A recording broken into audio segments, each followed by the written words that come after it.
No capítulo 16 do Evangelho de São Marcos, capítulo 16, versículo 15 por diante, Jesus foi que falou essas palavras depois que ressuscitou. Ele disse: ide por todo mundo pregar o evangelho a toda criatura. Quem crê e for batizado será, mas quem não crê será condenado. Então está aí o compromisso da igreja com a evangelização. Então, meus irmãos, nós podemos observar a importância, né, dessa ordem, podemos dizer assim, ordem missionária, que foi vinculada à promessa do recebimento do batismo com o Espírito Santo. Porque, se nós observarmos em Lucas 24 e 49, Jesus disse: ficai em Jerusalém, até que do alto sejais revestido de poder. Ele disse: não se ausente de Jerusalém, até que se cumpra a promessa da descida do Espírito Santo. E se vocês analisar no capítulo 1 de Atos dos Apóstolos, versículo de número 4, capítulo 1, versículo de número 4 e o 5, você vai ver que essas mesmas palavras estão inseridas aqui.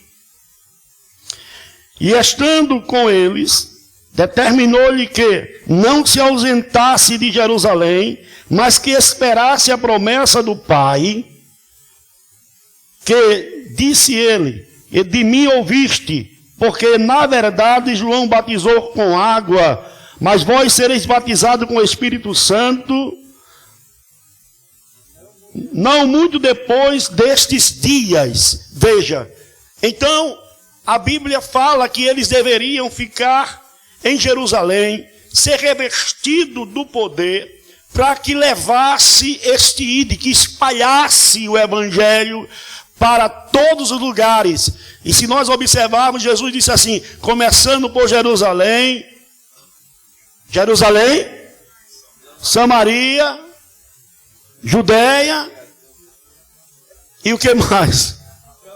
Até os confins da Atos 1 e 8, né? Começando por Jerusalém, mas aí ele lembra-se também de Samaria, vai lá em Samaria também, e assim Judeia, e até os confins da terra. Então, meus irmãos, a promessa gloriosa, e nós podemos observar que a igreja primitiva, a igreja que começa evangelizando Jerusalém, né?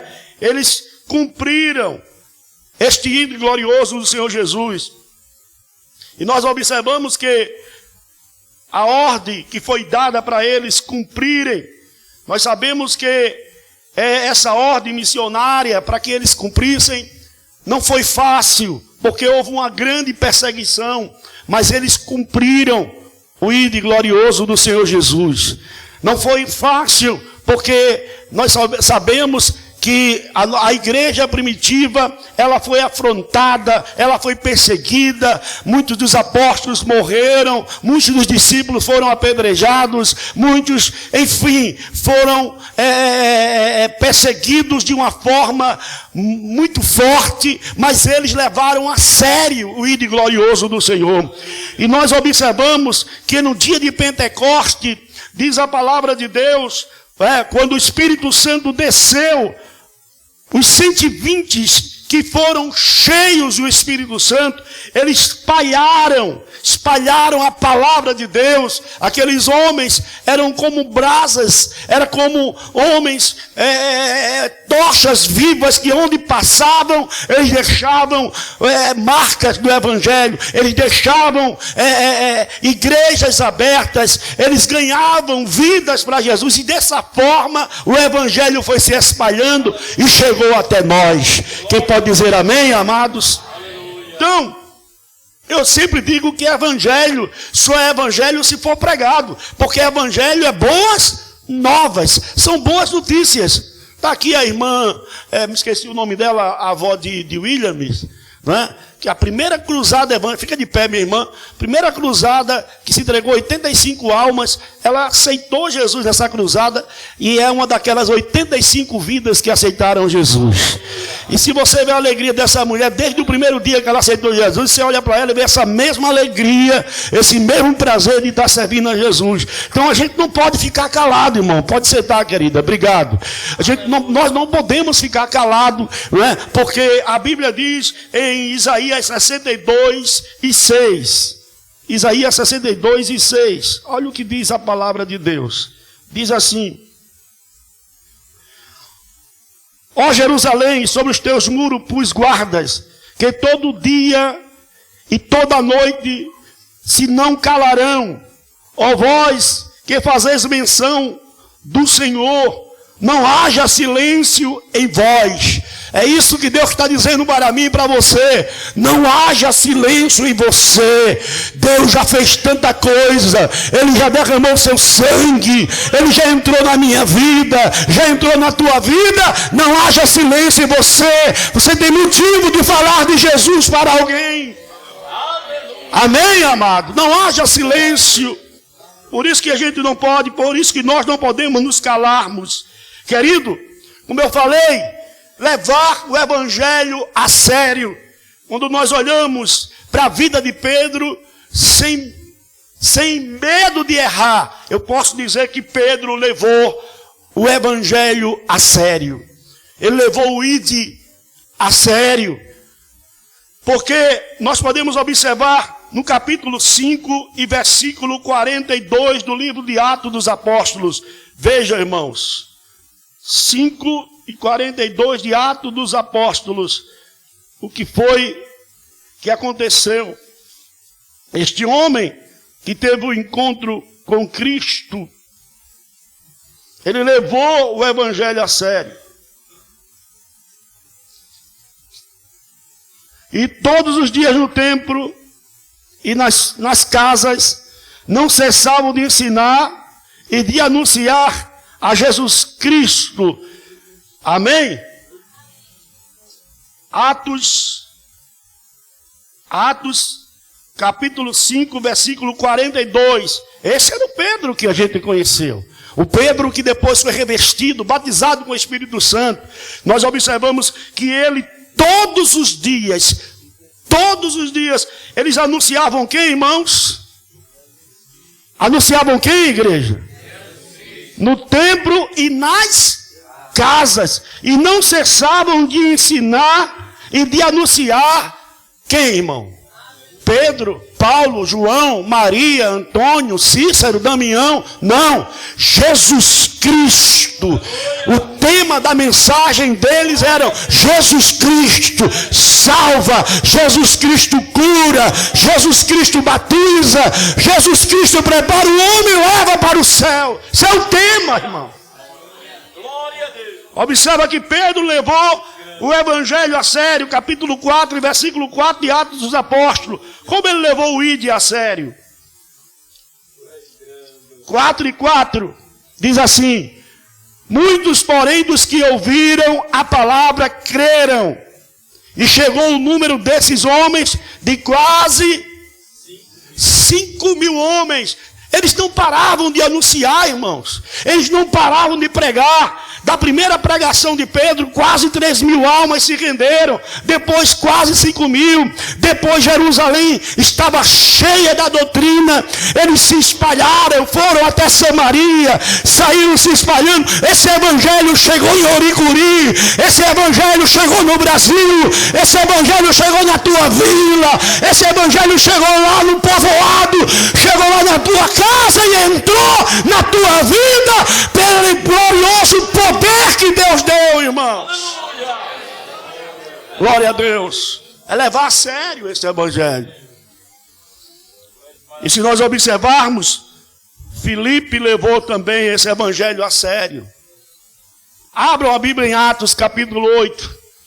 Eu gosto muito dessa expressão. Filipe era um grande evangelista. Capítulo 8. Veja o que aconteceu em Samaria. Podemos assim dizer, um verdadeiro avivamento. Um verdadeiro avivamento aconteceu lá em Samaria, com a chegada deste homem de Deus. E diz assim: e fez naquele dia uma grande perseguição contra a igreja que estava onde? Em Jerusalém. E todos foram dispersos pelas terras da Judeia e de Samaria, exceto os apóstolos. E um dos varões piedosos foram enterrar Estevão e fizeram sobre ele um grande pranto. E Saulo assolava a igreja, entrando pelas casas, arrastando homens e mulheres, encerravam na prisão. Aí, com essa perseguição todinha aqui, a igreja se espalha. E aí, no versículo 5, descendo Filipe a cidade de quê? Samaria, pregava quem, irmão? Veja que o tema deles era Jesus Cristo. Jesus Cristo. Eu não sei porque que tem igreja aí que fala de Bastião, de Antônio, de José, Damião. O tema da igreja é Jesus. Quem morreu na cruz, Jesus. Quem ressuscitou, Jesus. Quem cura, Jesus. Quem tem todo o poder no céu e na terra, Jesus. Quem perdoa pecado, Jesus. Essa igreja fala do amor de Jesus.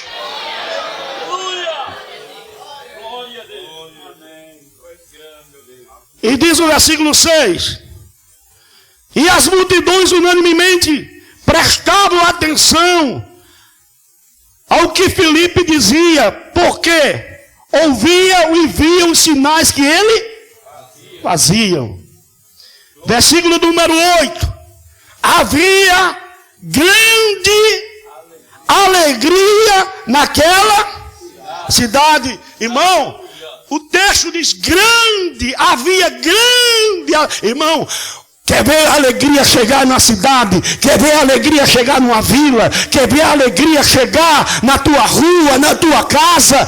Não é carnaval que vai levar isso, não. Carnaval leva fantasia, leva pecado, leva adultério, leva traição. Mas a alegria verdadeira, quem leva é o evangelho. Quando o evangelho chega na cidade, acaba a idolatria, acaba a mentira, acaba a feitiçaria, acaba as coisas que não agradam, porque é evangelho. É poder de Deus e salvação para todo aquele que nele crê.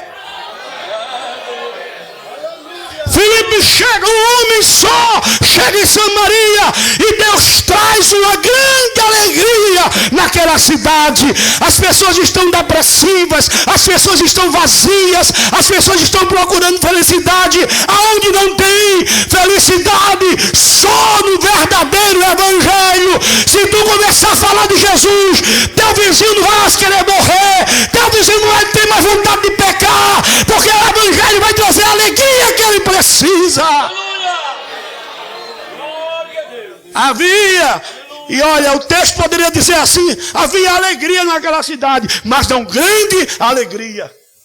Porque aonde Jesus chega, ele traz não só alegria, ele vai trazer uma grande alegria. Aleluia. Aleluia, alegria aqui na terra, porque o filho pródigo volta e mandam matar um cevado, manda matar o novilho cevado e coloca o anel no dedo do filho, sandália dos pés. A alegria na terra, porque houve festa. Mas a Bíblia diz também a alegria por um pecador que se arrepende lá no céu. Então, a alegria do céu, a alegria por um filho que volta e a alegria das multidões que se rendem para Jesus também, irmão. Aleluia. Então, veja o compromisso de Filipe com o evangelho. Ele levou a sério. Tem pessoas que estão 15 anos, 5 anos, 10 anos e não tem compromisso de pregar o evangelho. Não tem sede de pregar o evangelho. Não tem desejo de ganhar uma alma para Jesus. A Bíblia diz que quem ganha alma para o Senhor, sábio é. Não tem ninguém aqui dentro que ele ganhou para Jesus. Não tem ninguém lá no céu que ele ganhou para Jesus. Não tem ninguém nessa cidade que ele ganhou para Jesus. E pior, às vezes está perdendo até a sua própria alma. Nem ganha a alma e está perdendo a dele.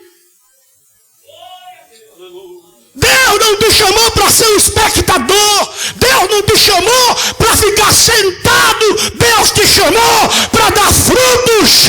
Se vai cantar, canta. Se é louvar, louva. Mas louva, prega, ora e ganha alma para Jesus. Aleluia. Aleluia. Nós temos que levar isso muito a sério. A igreja tem que levar isso muito a sério. Porque a igreja só está aqui na terra porque ainda existe essa missão para nós. Tem gente, irmão, que ele é influenciado em vez de influenciar. Em vez de ele ganhar a pessoa para Jesus, ele faz amizade com a pessoa e a amizade ganha ele aqui. E a amizade que ele faz leva ele para o mundo. Leva ele para a seita herética, para a heresia. Em vez de ele trazer as pessoas para cá, ele é levado para lá. Esses homens levaram o evangelho a sério. Como não falar do apóstolo Paulo? Ele disse em 1 Coríntios 9:16: ai de mim, se não pregar o evangelho de Cristo. Esse homem respirava o evangelho, irmão. Meu Deus. Ele disse: ai de mim. É como se estivesse sentindo dores, fortes dores. Interessante que, às vezes, uma pessoa estava comentando, disse que uma vez Pedro passou por Paulo e Paulo estava: ai. Aí Pedro perguntou: Paulo, o que é que tu tens? Está com dor de dente? Não. Ai, o que é que tu tem? Dor de cabeça, Paulo? Não, o que é? Ai, é claro que isso é só ilustração. O que é que tu tem, Paulo? Ai, está sentindo onde? Ai de mim se não pregar o evangelho de Cristo. Aleluia. Glória. E meus irmãos, isso é tão sério, irmãos. Eu quando começo a me lembrar das pessoas que eu já ganhei para Jesus, que está lá no céu. Lá em 2 Unidos, eu fui convidado, era diácono da igreja, como a gente não deixa de ser diácono, somos até hoje. E a irmã Rosiane me chamou, juntamente com a irmã Tereza, para, se eu não me engano, era o avô da irmã Rosiane. E ela, conhecida como Ró, e ela me chamou para a gente ir no hospital. Eu não estou lembrado mais qual é o hospital, mas era na cidade. E o avô dela já não estava mais falando. E a gente entrou ali na sala, eu me lembro como hoje. Eu olhei para ele e disse: o senhor quer aceitar Jesus como salvador da sua alma? Pisque os olhos 3 vezes. E ele piscou os olhos. O senhor tem certeza que quer Jesus como Salvador para morar no céu? Ele piscou os olhos. Oramos por ele. Quando a gente chegou em casa, a gente recebeu a notícia que ele tinha acabado de morrer. Meus irmãos, Jesus salva. Eu estava lá em Recife e uma pessoa, disseram que ele estava dentro do culto. Um rapaz estava dentro do culto. E era um culto festivo. Lá no lugar denominado Córrego do Genipapo. Um templo maior do que esse. Festividade. Eu tinha ido com a minha filha, tinha ido, se eu não me engano, com a minha cunhada, meu irmão. E no final do culto, entrou um homem, esse rapaz entrou todo esfaqueado. E caiu de frente com o púlpito assim. Eu estava praticamente já fazendo a oração final. Ele caiu todo esfaqueado, era sangue por todo canto, ele caiu. O povo, imagine como o povo ficou. E eu disse: calma, irmão, se eu ver uma pessoa toda esfaqueada, eu vou me sentir mal. Mas ali Deus me deu uma direção. Eu estava dirigindo um culto. Veio o sobrenatural de Deus sobre mim. Então eu disse: calma. Pedi para a igreja se acalmar. Espera um momento, irmãos. Desci. Falei com ele. filho, você quer aceitar Jesus para morar no céu? Ele não conseguia nem falar mais, porque era facada por todo canto. Sangue jorrando. Eu quero. Aceitou, eu orei por ele. Encerrei o culto. Os diáconos colocaram ele lá fora, chamamos o SAMU, fiquei esperando o SAMU chegar. Foi rápido, chegou logo. Socorreram ele. E ele foi embora, e dali eu não fiquei mais sabendo de nada. Depois de ano, uns 2 anos, ou 1 ano e pouco, ou mais, eu conheci a irmã que fazia parte lá, que trabalhava no Templo Central. Ela disse a mim: bom, Jairo, o senhor está lembrado daquele rapaz que estava todo esfaqueado no culto? Eu disse: estou lembrado. Eu disse: ele morreu, não foi? Eu disse: não, morreu nada. Ele é filho de uma dirigente ciclo de oração. Ele estava afastado do evangelho. E ele entrou naquele dia ali, e Deus lhe usou para falar de Jesus para ele. E ele se rendeu, Deus deu uma oportunidade a ele. Irmão, a mãe dele estava orando por ele. Meus amados, nós temos que estar preparados para qualquer momento, qualquer evidência. Chegar e dizer: Jesus é a salvação, Jesus é a solução. Nós só estamos aqui porque alguém falou de Jesus para nós. Nós só estamos aqui porque alguém disse: olha, Jesus te ama e tem um plano na tua vida. Aleluia. Glória ao nome de Jesus. Paulo, ele levou o evangelho a sério. Paulo, ele como missionário, ele deixou 3 epístolas para nós. O homem usado de uma forma poderosa. O homem que todos nós que gostamos de pregar o evangelho, olhamos a vida de Paulo e a gente sente como usa aquela expressão, né? Uma inveja santa, se é que tem inveja santa.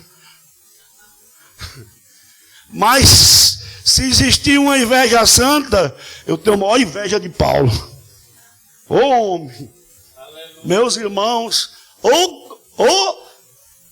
é você ler a história de Paulo e que quem tem o Espírito de Deus começa a sentir o compromisso que ele assumiu com Deus.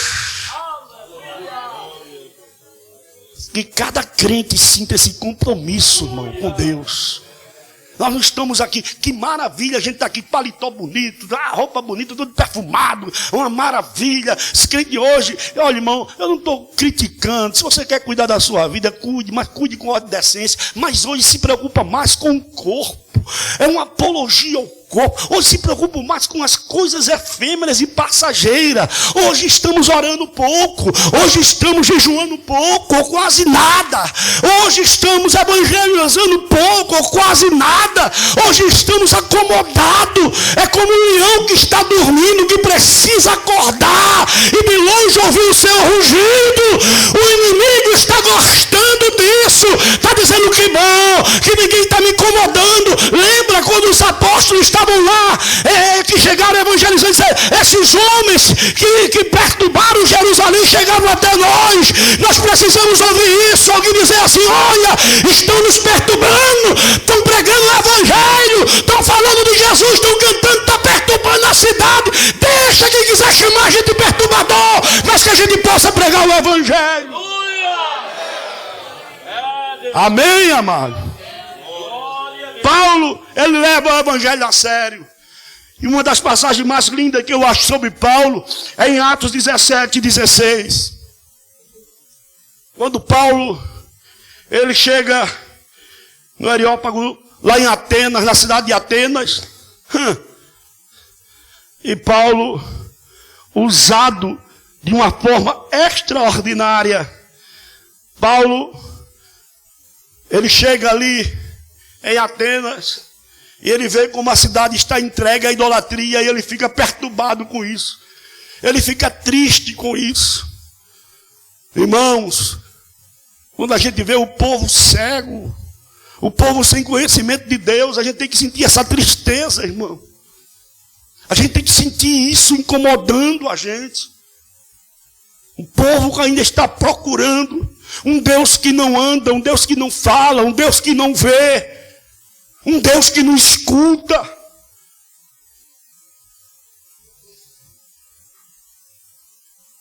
E Paulo, ele chega em Atenas, e principalmente no Areópago, o Supremo Tribunal de Atenas, essa cidade, Atenas, ele chega lá na segunda viagem missionária dele, depois de ele ser preso, açoitado em Filipos, por amor do Evangelho, depois de ser escurrachado em Tessalônica, depois de ser achacoalhado em Bereia, ele chega em Atenas, o maior centro intelectual daquela época, o maior centro universitário daquela época, uma cidade da arte, a cidade que era a cidade de Platão, Péricles, a cidade de Sócrates, Aristóteles, a cidade de homens que encheram as bibliotecas de seu saber, a cidade que era conhecida como a cidade da filosofia. E Paulo chega exatamente nessa cidade e vai no Areópago, onde se discutia os principais assuntos. Paulo vai lá. Oh, que orgulho desse homem. Oh, que orgulho de conhecer pelo menos a história desse homem. E ele chega lá. Vamos ver, 17 e 23 de Atos. Olha o que acontece com ele.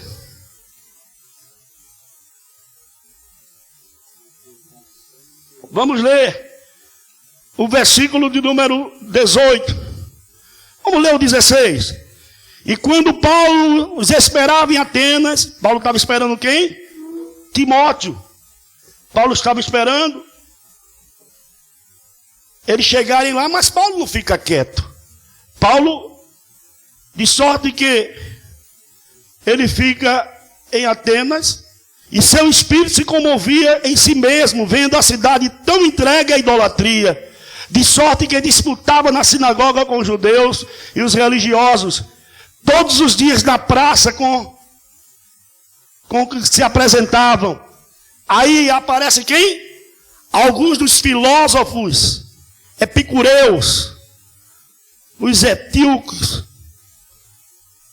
contendiam com ele e diziam: o que quer dizer este paroreiro? Dizia que Paulo falava muito. E se a gente analisar quem eram esses epicureus, era uma classe de filósofos que eles falavam só sobre o sentido do prazer da vida. Isso é, para os epicureus, o prazer era a coisa mais importante que existia na vida. Para eles não existia um céu, não existia inferno, não tinha futuro, não havia o amanhã. A vida era só um curso entre o nascer e o morrer. E por isso que eles diziam: vamos beber, vamos ter prazer. É como hoje o povo está entregue aí ao carnaval. Só pensa no prazer. São os epicureus. Tem gente que eles, em nome da felicidade, eles pecam, eles matam, eles roubam. Importante é ser feliz, é ter prazer. São os epicureus. Mas Paulo chega com um discurso diferente. Aleluia. E Paulo fala de um Deus que vai julgar todos no futuro. Veja em Atos 17 e 31. Atos 17 e 31. Paulo fala sobre isso. Porquanto tem determinado um dia em que com justiça há de julgar o mundo por meio do varão que o destinou. E disso deu certeza a todos, ressuscitando dos mortos. Paulo disse assim: vocês pensam que a vida é só ter prazer, é beber, é farrar, se prostituir, adulterar, é fazer o que quer? Não, um dia Deus vai julgar a todos. Aleluia. Ah, Paulo. Aleluia. Mas tinham outros também, além dos epicureus, tinha os estoicos, que é os filósofos que marcavam o destino cego, implacável. Eles acreditavam que não se podia mudar nada do seu destino. Era impossível mudar. E na verdade isso era a filosofia daquela música Gabriela. Ou de Gabriela, eu nasci assim, assim eu sou. Não. Aí Paulo vem e diz: ei, não é desse jeito não. Ele no versículo de número 30, 17 e 30, Paulo diz que não é desse jeito. Que tem gente que diz assim: eu vou cumprir o meu destino. Eu nasci para isso. Eu nasci para matar. Eu nasci para roubar. Outro dia, um ladrão morreu com uma tatuagem. E na tatuagem está escrito: nasci para morrer. E mataram ele, ele morreu. E quando viram lá, estava essa tatuagem lá nele: nasci para morrer. Ele achava que aquele era o destino dele. Mas 17:30 de Atos dos Apóstolos, Paulo diz a essa classe de filósofos, dizendo assim: Deus não leva em conta o tempo da ignorância, anuncia a todos os homens que se arrependam. E ele está dizendo: tem saída sim, Deus pode mudar o teu destino. Você que pensa que nasceu para sofrer, você que pensa que o teu destino é estar viciado nessas drogas, você que pensa que o teu destino é morte, é mentira do diabo. Jesus veio para nos dar vida e vida com abundância. Ele veio para nos dar libertação, desmanchar as obras do diabo. Ele veio desmanchar e ele já está desmanchando as obras do diabo lá na tua casa, lá na tua empresa, lá na tua cidade, lá na tua rua, lá na tua vila, na tua vida. Ele está desmanchando as obras do diabo. A obra do diabo é escravizar. A obra do diabo é fazer o homem pecar. A obra do diabo é pensar que não existe solução. Mas Jesus está aqui nessa noite. Ele veio para nos dar vida e vida com abundância. Paulo chega a dizer: eu passando pelos vossos altares. Oh, Paulo, que homem sábio. Ele disse: encontrei. Passei por vários altares.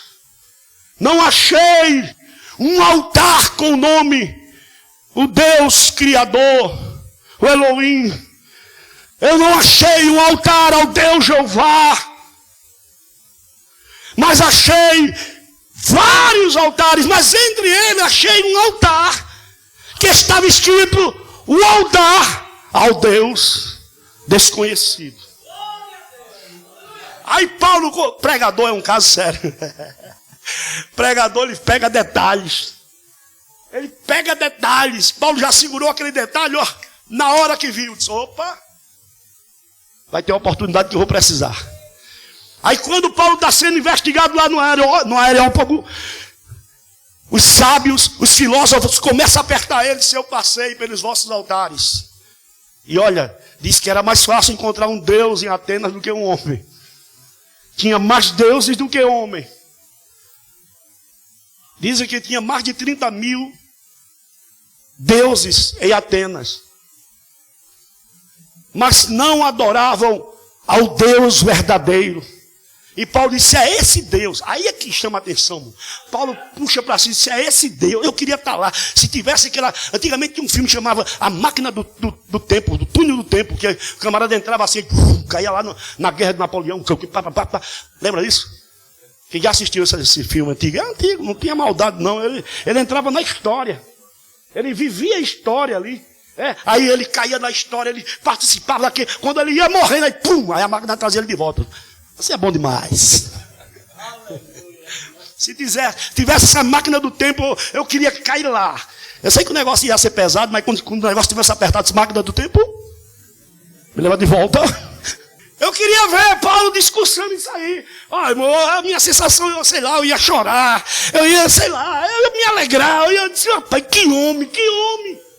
Porque Paulo diz assim, ó, passando eu pelos vossos altares, eu vi um altar que está escrito, o altar ao Deus desconhecido. É esse Deus que eu quero vos falar, que vocês não sabem quem é, que vocês não conhecem. É esse Deus que eu conheço. Vocês não conhecem Ele, mas eu conheço. Esse Deus que salva, esse Deus que cura, esse Deus que tem poder. É a labadara salamalandre a sombra. Você sabe por que o carnaval está aí, uma multidão cega, procurando felicidade? Porque Deus ainda é desconhecido para eles. Você sabe por que a penitenciária está lotada de pessoas, de jovens, de homens e até mulheres? Porque Deus ainda continua desconhecido para eles.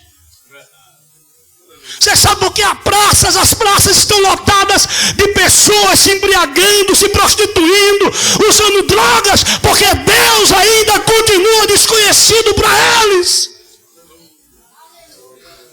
Mas Deus não é desconhecido para você. Você sabe que esse Deus, você já falou com Ele hoje, você já conversou com Ele hoje, e Ele já conversou com você hoje.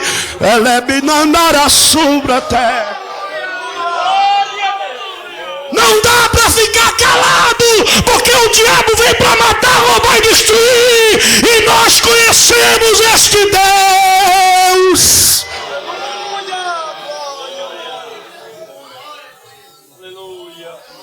Deus continua desconhecido, irmãos, para uma multidão de gente que vive aí sem esperança, sem alegria, sem prazer, que está sem destino, sem norte.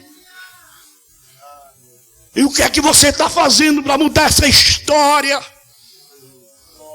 O que é que você está fazendo? Você está levando o ídolo a sério? Você é crente de verdade? Ou você está só ocupando tempo, espaço? Será que isso não te comove? Com vidas que estão partindo para a eternidade sem Deus.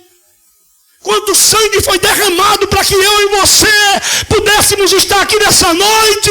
Tem muito crente hoje vivendo de oba-oba, ninguém pode dizer nada, ninguém pode falar nada, que ele quer deixar Jesus, quer dar as costas, quer deixar seu pastor, quer deixar sua igreja. Sabe o que é isso? Isso é falta de compromisso com Deus e com o Evangelho.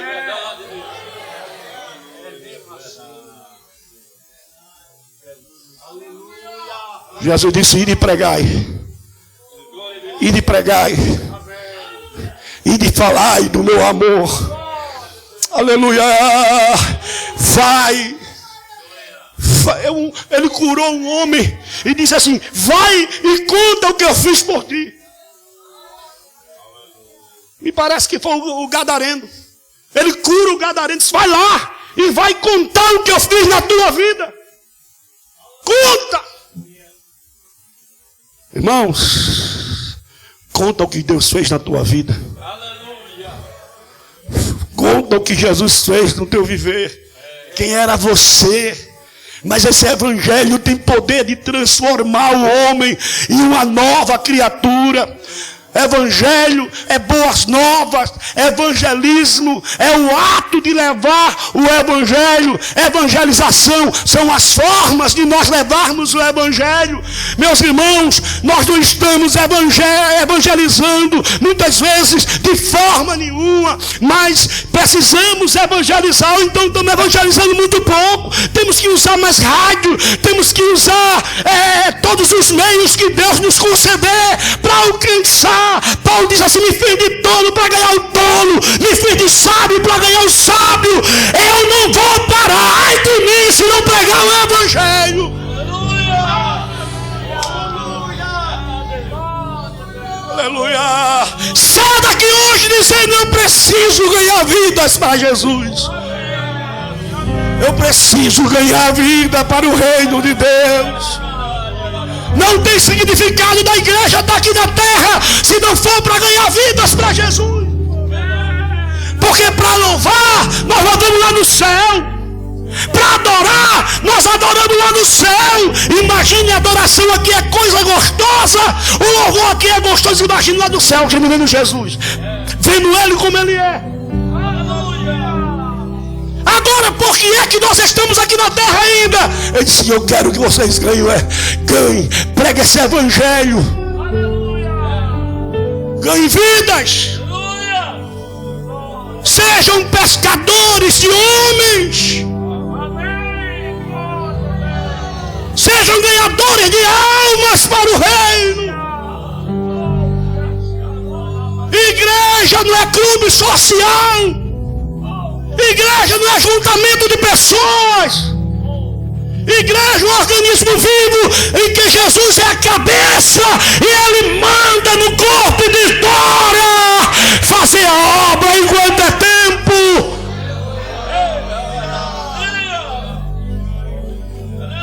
Aleluia! Eu vou para a igreja porque meu pai vai. Eu vou para a igreja porque minha mãe vai. Eu vou para a igreja porque meu marido vai. Eu vou para a igreja porque é muito bom estar na igreja. Eu vou na igreja receber instrução e poder, graça. A Bíblia diz lá em Atos 4:31 que até o lugar onde eles estavam se moveram. A Bíblia diz em capítulo 4, se eu não me engano, no versículo 44, que havia abundante graça neles. Porque havia abundante graça neles? Porque eles estavam, irmão, estavam tomados pelo desejo de fazer a obra de Deus. Aleluia. Eles se alegravam até por sofrer perseguições, por sofrer açoites. Hoje a gente fica triste quando alguém faz uma cara feia pra gente. Hoje a gente tem gente até querendo deixar Jesus porque alguém não deu a paz do Senhor a ele. Que diferença do evangelho primitivo. Que eles se alegravam, diziam: vale a pena a gente sofrer, vale a pena a gente ser machucado, ferido, vale a pena a gente ser caluniado. Hoje não. Aleluia. Hoje qualquer coisa a pessoa quer desistir da fé, quer apostatar da sua fé.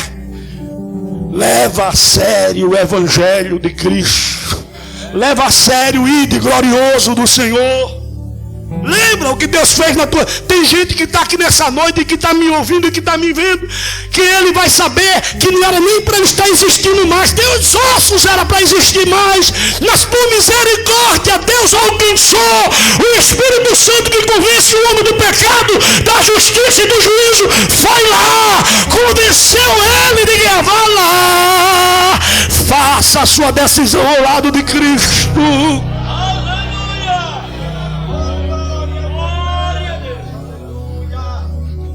Eu sei se eu estaria vivo. Eu sei se você estaria vivo. Mas Jesus, o carpinteiro de Nazaré, aleluia, Ele nos achou. Aleluia, Ele nos achou. Ele transformou a nossa vida. Então eu tenho motivo de sobra para dizer que eu sou crente, salvo em Jesus, e que eu tenho orgulho de pregar esse evangelho. Não adianta a gente estar aqui todo bonitinho, irmão, e não fazer a vontade de Deus. O negócio da gente é estar no centro da vontade de Deus. É muito bom cantar coral de mulheres, é muito bom tocar, meu jovem da orquestra, é muito bom tocar Maranata, é uma maravilha cantar.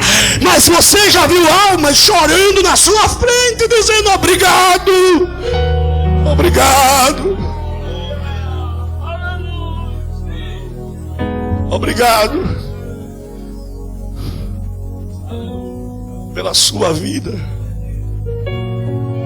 A minha mãe, Dona Olga, uma mulher traumatizada, um casamento em que ela sofreu muito. Meu pai de vez em quando abandonava o lar, deixava a gente pequenininho. As pessoas pediam a gente era uns galeguinhos bem bonitinhos. O povo chamava a gente de capuchinho, não sei porquê, porque parece que o cabelo era bem lourinho. E todos nós, eu, Jorge, principalmente eu e Jorge, depois Jânio veio depois, ou após nós dois. Eu sou o mais velho, e eu acompanhei um pedaço do sofrimento da minha mãe, uma mulher amargurada, fumava, magra. Ela fumava aquele cigarro que não existe mais hoje, um tal de clássico, que nem filtro tinha. E ela fumava um cigarro atrás do outro. Meu pai desaparecia do lar. E pessoas pediam, me dê essas crianças para eu criar. Ela disse, não senhor. Não senhor. Ela lavava roupa, ela fazia qualquer tipo de coisa. Mas brigava com todo mundo, os vizinhos, quando alguém, ela não aguentava nada, ela batia para cima, ô galega braba. Aleluia. Ô galega braba. Eu acho que ela era parente de Lampião e não sabia. Só que Jesus, irmãos, usou um homem que não é tão espiritual, um homem que não é pregador, um homem que não é cantor, um homem que não, você não sabe. Vou falar aqui o nome dele, Zezinho, irmão Zezinho. Ele morava na Rua da Mata. Minha mãe morava na Rua Paralela. E ele aceitou Jesus. Ele bebia, era embriagado, era um homem meio louco, meio, sabe? E ele aceitou Jesus, a vida dele mudou. Ele não era aquele pregador, mas era um homem que, sabe, ia devagarzinho, mas... E ele, por conhecer a história da minha mãe, ele foi falando de Jesus para minha mãe. Foi falando de Jesus para minha mãe. E minha mãe se converteu. Minha mãe aceitou Jesus. Irmão, ela deixou de fumar o cigarro. Ela disse que toda vez que dava vontade de fumar, ela comprou um bocado de confeito. Em vez de estar fumando, ela botava o confeito na boca. Aí ela foi vencendo o vício. E deixou de fumar. E aí ela não existia discipulado naquela época. Ela queria se batizar. Aí ela falou para se batizar. Aí irmão Gildo, o pastor Manuel Ordônio, que hoje é pastor lá em Nazaré da Mata, disse assim, ó. Disseram a ela, a senhora vai ter que pedir perdão às pessoas que você está, que brigou. Na minha família, a inimiga da minha tia Edith, da minha tia Nena, da minha tia Noêmia, tia. Na rua, eu não sei mais quem era. Aí ela tinha que pedir perdão a essas pessoas, irmãos, para descer as águas. Aí ela sai. Ela diz, Noêmia, queria falar com você. E que eu agora sou crente. Eu preciso me batizar. Me perdoa se eu lhe magoei. Me perdoa se eu falhei contigo. Aleluia. Está perdoado. Aí ela saiu pedindo perdão. Eu acredito que mais de 10 pessoas ela pediu perdão. Porque quando o evangelho entra na vida da pessoa, transforma a pessoa. Aquele homem que não era um pregador, que não era um grande ganhador de alma, ganhou minha mãe para Jesus. E minha mãe foi transformada pelo poder do evangelho. E Deus fez uma promessa. A minha mãe disse, eu tenho um negócio com os teus filhos, e eu vou usar os teus filhos na minha obra. E Jesus, eu saí de casa um dia incrédulo e voltei crente, porque Deus fez promessa à minha mãe que iria me salvar e que tinha negócio comigo. E eu voltei, saí de casa incrédulo e voltei crente. Olhei para minha mãe, ela estava sentada assim. Eu disse, mãe, ela disse, que foi? Eu digo, eu agora sou crente. Dei um abraço nela que nunca mais esqueci desse abraço, aquelas lágrimas dela correram, aleluia. Foi a minha primeira professora de discipulado, porque eu não sabia o que era capítulo, o que era versículo. Eu perguntava a ela: mãe, o que é capítulo? Capítulo é o número maior. Versículo, mas versículo é o número menor. E aí, meu filho, você tem que orar pela madrugada. Meu filho, cuidado. E ela cuidando de mim como Ana estava cuidando de Samuel para uma obra. Meus irmãos, ela não sabia que Deus ia levantar um pastor na sua casa, mas tudo por causa de um homem que ninguém até hoje deu nada por ele, mas Deus usou aquele homem para pregar o evangelho, falar de Jesus.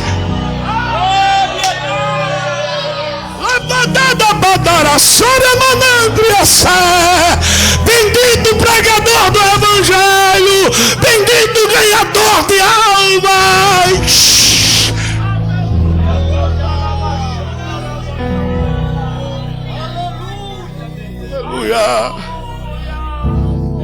E alguém disse para mim hoje, alguém chegou para mim e disse: pastor, o senhor já ganhou mais de 1 milhão de almas, né? Eu disse: será? Será? O senhor já ganhou muita alma, pastor? Zezinho ganhou mais do que eu. Zezinho ganhou minha mãe para Jesus. Minha mãe intercedeu pela minha vida e chorou, derramou lágrimas. Ele não foi aonde eu fui. Ele não pregou em grandes cruzadas, ele não pregou em grandes templos, ele não pregou nas praças, mas ele falou de Jesus. Para alguém, quem sabe, você está tão pertinho de uma pessoa que está carente de Jesus, e você está calado. Como pode tu estar quieto se o Senhor te deu uma ordem?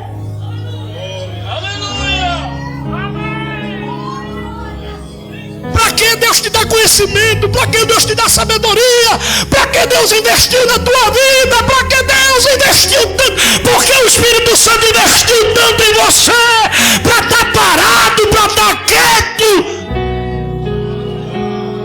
Alergue a bandeira sobre mim, la maneira como não me sé. Para que o Espírito Santo te encheu? Para que o Espírito Santo te capacitou com os dons espirituais? Porque é bonito falar em mistério, porque é bonito profetizar, porque é bonito pregar. Não, é necessário levar o ídolo glorioso. Meu Deus, meu Deus, levanta ganhadores de almas.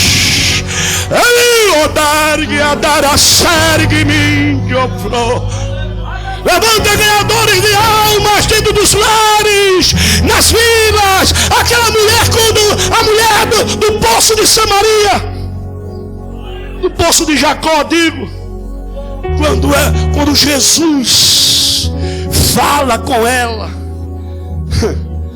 que revela os segredos dela, ela é tão impactada, irmão, que ela deixou o cântaro, correu para a vila, ganhou toda a vila e disse assim: olha, eu encontrei. Encontrou quem? Não, nunca uma mulher ia abandonar o cântaro. Ela foi buscar água. E ela foi buscar água ao meio-dia, uma hora que as mulheres não iam. Ela estava só. A vida dela era uma vida complicada. Ela era desprezada, mal compreendida. Mas Jesus não desprezou ninguém. Jesus chegou, deu água que ela precisava, que ela esqueceu do cântaro lá e foi embora. Se eu encontrei, e saiu com alegria tão grande, encontrou quem? Aquele que Moisés falou a respeito dele, o Messias. Eu encontrei com ele. Quem tem Jesus não pode ficar calado. Quem tem Jesus não pode ficar calado. Conta o que Deus fez na tua vida. Aleluia, aleluia. Oh, irmãos, se você partir daqui agora, quantas vidas tu deixasse aqui ou colocasse lá em cima do céu? Diz que os bombeiros lá de Nova York, eles fazem um desfile todo ano e coloca aquelas pessoas que foram salvas por eles, das águas, do fogo, dos perigos. Aí coloca uma faixa bem grande, dizendo: essas são as vidas que nós conseguimos salvar do fogo, das águas, da morte. Quando a gente chegar lá no céu, a gente vai encontrar uma multidão de pessoas que a gente diz: essas são as pessoas que Deus me ajudou a salvar do fogo da perdição, do inferno.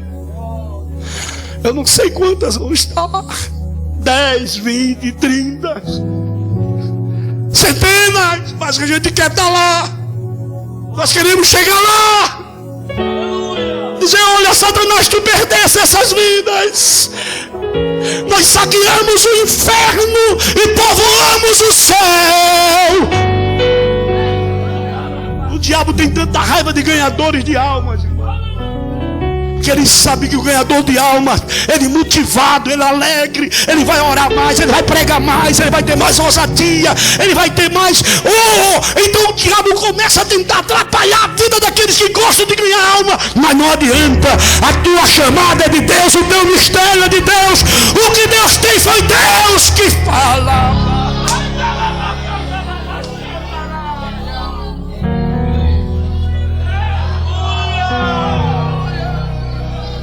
Aleluia, aleluia, aleluia. Evangelho é tão profundo. Nós estávamos numa cidade pregando o evangelho, no trio, e estava assim de gente. Nesse dia poucas pessoas se entregaram para Jesus, poucas pessoas. Geralmente era 50, 70, 40. E um homem estava nessa cidade, que não era dessa cidade. Ele foi atraído pelo som do trio. E ele vai sendo atraído pelo som do trio, e vai se aproximando. E na época, o irmão que era responsável pelo trio disse assim: estou triste. Pensei que ia se entregar muitas almas, só se entregou poucas almas. Parece que foi uma alma só. E foi esse bendito que se entregou. Só uma alma se entregou, só uma alma. Essa cidade toda tinha ouvido o evangelho, uma multidão de gente dessa, uma alma. Pois esse homem, quando terminou o culto, procurou ele e disse assim: olha, eu não sou dessa cidade.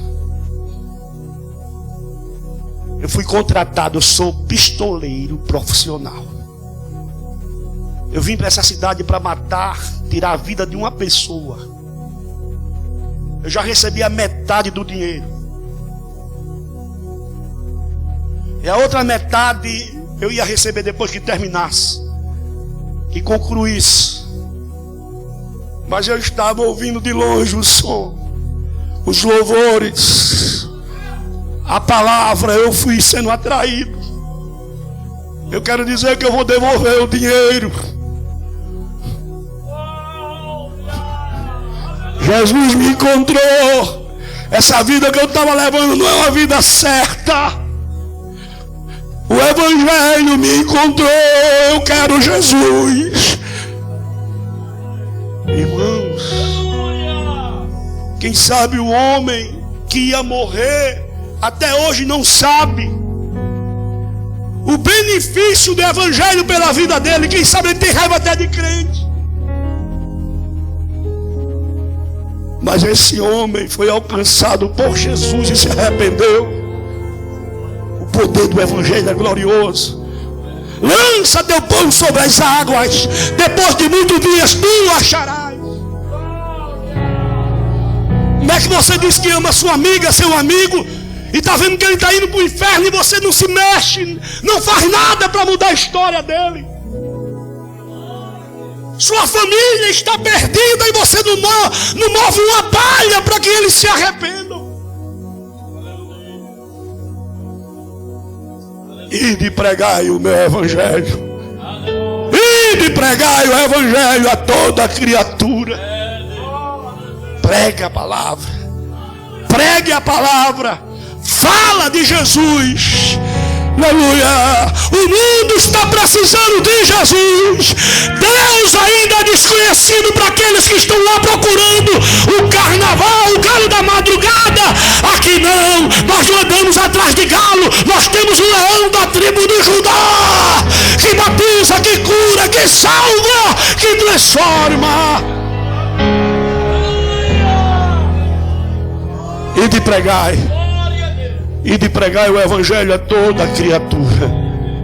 Quem pode dizer amém, amados?